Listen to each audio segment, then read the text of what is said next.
Hello friend, मेरे YouTube channel में आपका बहुत बहुत स्वागत है। आज मैं आपके लिए सीटेट से संबंधित सोशल साइंस के कुछ प्रश्न लेकर आया हूं, जो कि आपकी एग्जामिनेशन में काफ़ी महत्वपूर्ण होंगे। तो आते हैं पहले प्रश्न पे। तो पहला प्रश्न है कि प्राचीन भारत की किस अवधि को स्वर्ण युग माना जाता है? तो इस प्रश्न का सही उत्तर होगा उत्तर नंबर 4, गुप्त काल। अब आते हैं अगले प्रश्न पर।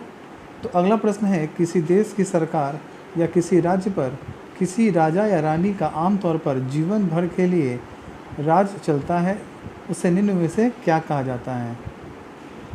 तो इस प्रश्न का सही उत्तर होगा उत्तर नंबर 3, राजशाही।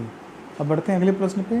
तो अगला प्रश्न है कि भारतीय संसद प्रणाली में राष्ट्रपति संसद के निचले सदन को भंग करने के लिए निम्न में से किसकी सलाह ले सकती है? तो इस प्रश्न का सही उत्तर होगा उत्तर नंबर 3, प्रधानमंत्री की।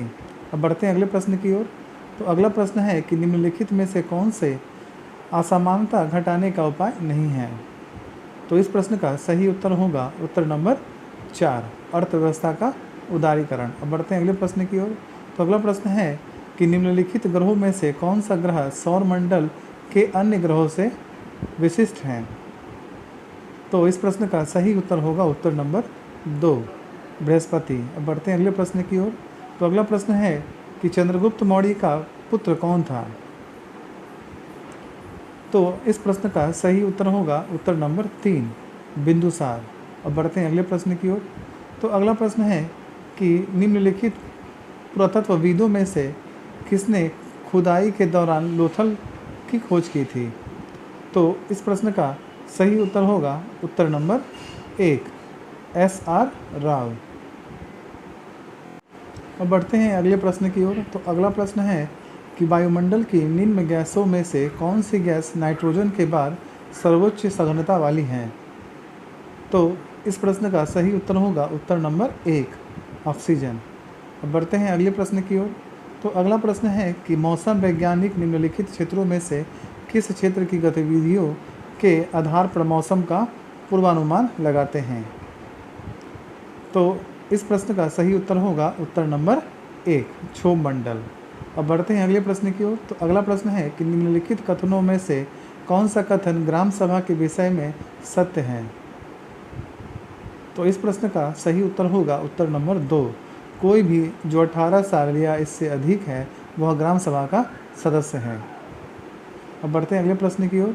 तो अगला प्रश्न है कि गुलामों की देखभाल के लिए किसने एक पृथक विभाग बनाया था? तो इस प्रश्न का सही उत्तर होगा उत्तर नंबर 4, फिरोज शाह तुगलक ने। आते हैं अगले प्रश्न की ओर। तो अगला प्रश्न है कि लोकसभा द्वारा मंत्रिपरिषद को कैसे हटाया जाता है? तो इस प्रश्न का सही उत्तर होगा उत्तर नंबर 2, अविश्वास प्रस्ताव पारित करके। अब बढ़ते हैं अगले प्रश्न की ओर। तो अगला प्रश्न है कि 1857 ईस्वी का प्रथम स्वतंत्रता संग्राम असफल हुआ। तो इस प्रश्न का उत्तर होगा उपरोक्त सभी, उत्तर नंबर 4, यानी कि कोई भी भारतीय सिपाही के उद्देश्य में एकता की कमी थी, क्योंकि प्राय भारतीय राजाओं ने ब्रिटिश का साथ दिया और क्योंकि ब्रिटिश सिपाही कहीं अच्छे हथियारों से सुसज्जित तथा संगठित हैं। अब बढ़ते हैं अगले प्रश्न की ओर। तो अगला प्रश्न है कि निम्नलिखित में से किसे भारतीय अशांति का जनक कहा गया है? तो इस प्रश्न का सही उत्तर होगा उत्तर नंबर 3, लोकमान्य तिलक। अब बढ़ते हैं अगले प्रश्न की ओर। तो अगला प्रश्न है कि निम्नलिखित में से किस आंदोलन से गांधी जी संबंधित नहीं थे? तो इस प्रश्न का सही उत्तर होगा उत्तर नंबर 1, स्वदेशी आंदोलन। बढ़ते हैं अगले प्रश्न की ओर। तो अगला प्रश्न है कि सामाजिक अध्ययन विषय निम्न में से किस सिद्धांत पर आधारित है?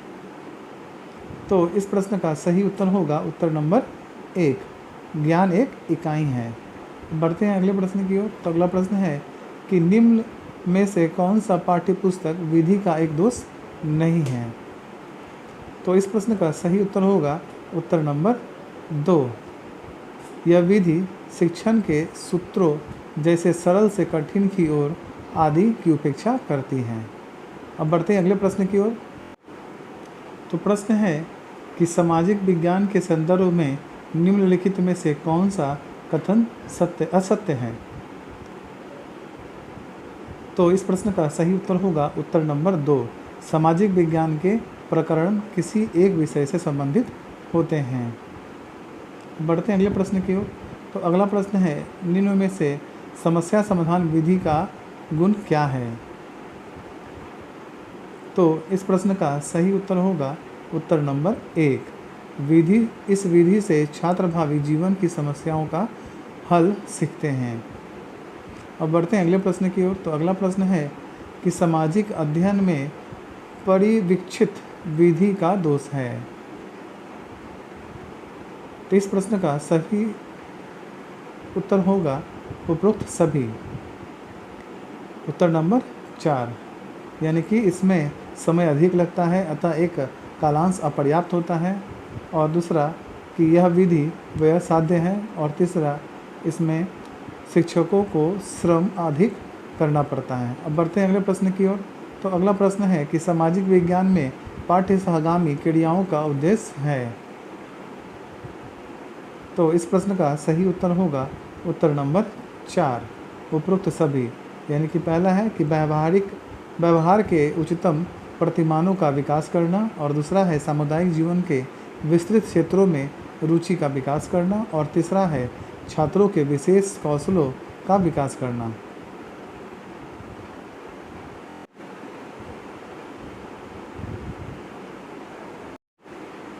अब आते हैं अगले प्रश्न की ओर। तो अगला प्रश्न है कि एक आदर्श पाठ्य योजना तैयार करने के लिए शिक्षक को कौन सा ज्ञान आवश्यक है? तो इस प्रश्न का सही उत्तर होगा उत्तर नंबर 4, उपरोक्त सभी। यानी मनोविज्ञान का, शिक्षण के सूत्रों का, और शिक्षण के समान सिद्धांतों का। अब बढ़ते हैं अगले प्रश्न की ओर। तो अगला प्रश्न है कि मनोवैज्ञानिकों के अनुसार सामाजिक अध्ययन के शिक्षण के अंतर्गत मानसिक क्रिया का पहलू है। तो इस प्रश्न का सही उत्तर होगा उत्तर नंबर 4, ये सभी, यानी कि ज्ञानात्मक, भावनात्मक और क्रियात्मक। अगला प्रश्न है कि सामाजिक अध्ययन शिक्षण में पाठ्य योजना का निर्माण करने से क्या लाभ होता है? तो इस प्रश्न का सही उत्तर होगा उत्तर नंबर 4, उपरोक्त सभी। यानी कि उपयुक्त वातावरण तैयार हो जाता है, आत्मविश्वास के साथ शिक्षण, क्रियाओं का निश्चित होना। अब बढ़ते हैं अगले प्रश्न की ओर। तो अगला प्रश्न है कि सामाजिक अध्ययन शिक्षण में तात्कालिक मामलों का उद्देश्य है। तो इस प्रश्न का सही उत्तर होगा उत्तर नंबर 4, उपरोक्त सभी। यानी कि छात्रों के सामान्य ज्ञान की वृद्धि करना, आलोचनात्मक चिंतन का विकास करना, पाठ्य पुस्तकों की विषय वस्तु को आधुनिकतम एवं पूर्ण बनाना। अब बढ़ते हैं अगले प्रश्न की ओर। तो अगला प्रश्न है कि सामाजिक अध्ययन में मूल्यांकन की प्रतिक्रियाओं को प्रत्युक्त करने का कार्य अन्य विषयों की अपेक्षा। तो इस प्रश्न का सही उत्तर होगा उत्तर नंबर 3, अधिक जटिल है।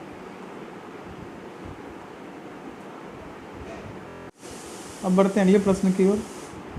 तो अगला प्रश्न है कि लोकतंत्र एक ऐसा शक्तिशाली एवं महान विचार है जिसकी मानव ने अनुभूति की है। इस विचार की महानता एवं शक्ति किस बात में निहित है? तो इस प्रश्न का सही उत्तर होगा उत्तर नंबर 4, उपरोक्त सभी। यानी कि पहला है मनुष्य में स्वयं को शासित करने की इच्छा, दूसरा है दमन के स्थान पर सहयोग पर बल दिया जाए, और तीसरा है प्रत्येक व्यक्ति स्वयं दायित्व को ग्रहण करें। अब बढ़ते हैं अगले प्रश्न की ओर। तो अगला प्रश्न है कि सामाजिक अध्ययन शिक्षण के अंतर्गत इकाई योजना का निर्माण करते समय निम्न में से किस पर ध्यान देना आवश्यक है? तो इस प्रश्न का सही उत्तर होगा उत्तर नंबर 4, उपरोक्त सभी। यानी शिक्षण बिंदु संक्षेप में लिखा जाए, इकाई के अंतर्गत विद्यार्थियों को ज्ञानार्जन के पर्याप्त अवसर मिलने चाहिए, उद्देश्य अत्याधुनिक महत्वाकांक्षी नहीं होने चाहिए जिनकी संप्राप्ति कठिन हो। अब बढ़ते हैं अगले प्रश्न की ओर। अगला प्रश्न है कि सामाजिक अध्ययन शिक्षण में अवलोकन विधि का महत्व है। तो इस प्रश्न का सही उत्तर होगा उत्तर नंबर 4, उपरोक्त सभी। यानी कि पहला है कि छात्राओं के लिए उत्तम विधि, दूसरा है प्रत्यक्ष रूप से प्रज्ञातकर्ता से संपर्क रहता है, तीसरा है व्यावहारिक ज्ञान की प्राप्ति होती है। अब आते हैं अगले प्रश्न की ओर, जो कि आज का अंतिम प्रश्न है।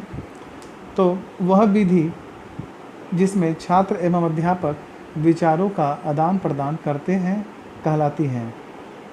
तो इस प्रश्न का सही उत्तर होगा उत्तर नंबर 4, ये सभी। यानी पहला है प्रश्नोत्तर विधि, दूसरा है विचार विमर्श विधि और तीसरा है प्रयोजन विधि। अगर ये आपको वीडियो अच्छा लगे तो प्लीज़ लाइक, सब्सक्राइब, कमेंट और शेयर करना ना भूलें। धन्यवाद।